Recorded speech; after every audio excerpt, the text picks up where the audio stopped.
Hey, good afternoon. My name's Baron, B-A-R-O-N, last name Ringler, R-I-N-G-L-E-R. This is about your BDC manager position that you advertised for on Indeed. I was asked to fill out this video or create this video because video is something that you're going to be taking very seriously going forward, which I understand and agree with. You asked for four key things, so I'm going to start at the very top. My experience with BDC.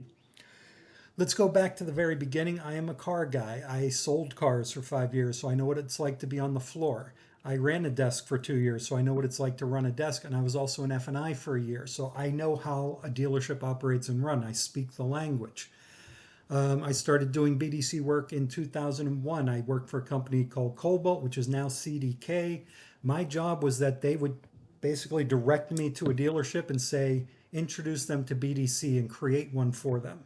So for United Auto Group, Chrysler, Lexus, Nissan, I went to got to be 100 stores or more, just creating BDCs and setting them up um, with everything that goes along with it, word tracks, processes, scheduling, everything. So after that, when I went on my own, I spent 5 years at North Plainfield Nissan, 8 years, 9 years at Planet Honda, one of the largest Honda stores in the country. And I spent 5 years at Ray Price, and I ran the entire group at Ray Price.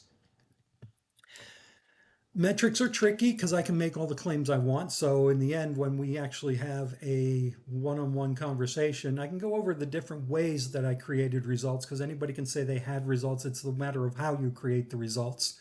That's the most important thing. But to give you a start, when I was at Planet Honda, I took it over. They were doing 78 units a month out of the BDC, about 35% of the total business. By the time I left, it was 65% of the total business, hitting 380, 385 cars. My goal was to hit 400, but unfortunately, I was never allowed to do that. Ray Price, sort of same thing. We took close of opportunity percentages from the mid single digits to 12, 13%, which overall wasn't too bad considering the quality of the lead counts, especially when it pertains to used cars, where you would get 17, 18, 20, 30 leads on one car because it was just a desirable vehicle, when you get no leads on everything else. And when you get 30 leads on one car that's already sold, it does become a problem for your metrics. However, we were able to overcome that and actually put up pretty good results.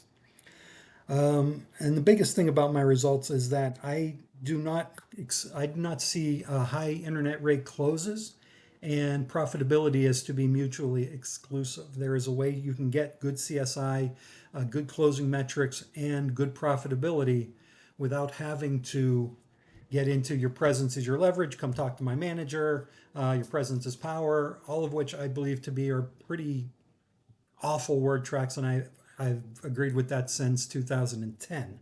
They're just awful. And I'd look forward to explaining to you why I believe that.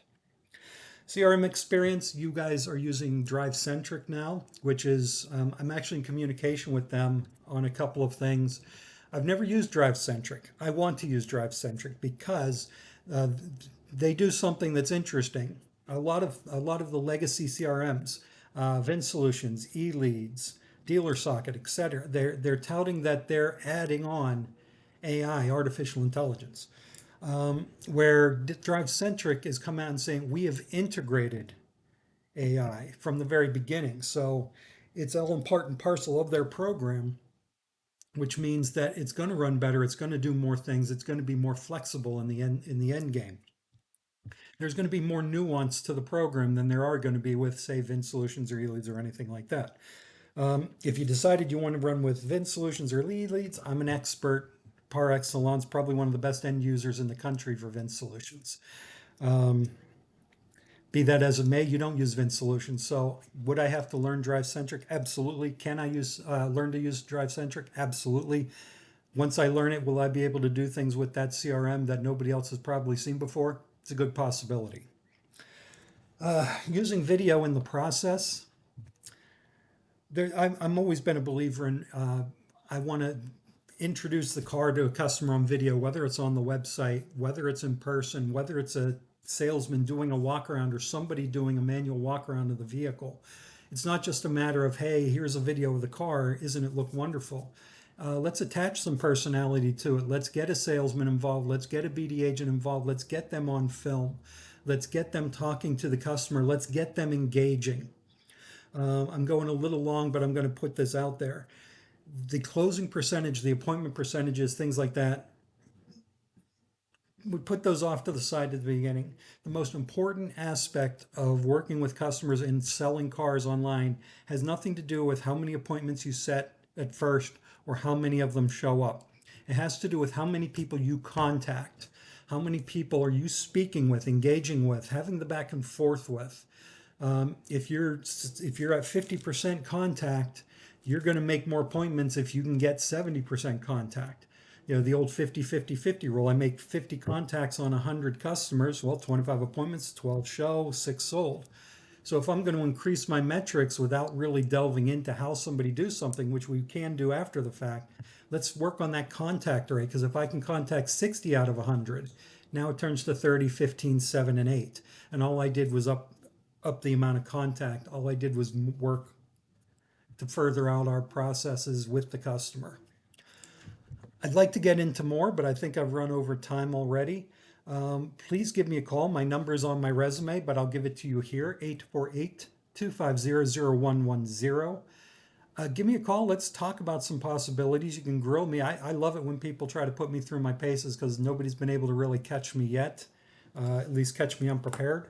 So please give me a call. Let's talk about what we can do to move things forward and to use a tool that, quite frankly, I think is definitely cutting edge, and hopefully they'll keep it that way. And we go ahead and make something happen. Thank you much, and I do look forward to speaking with you, and you have a great day.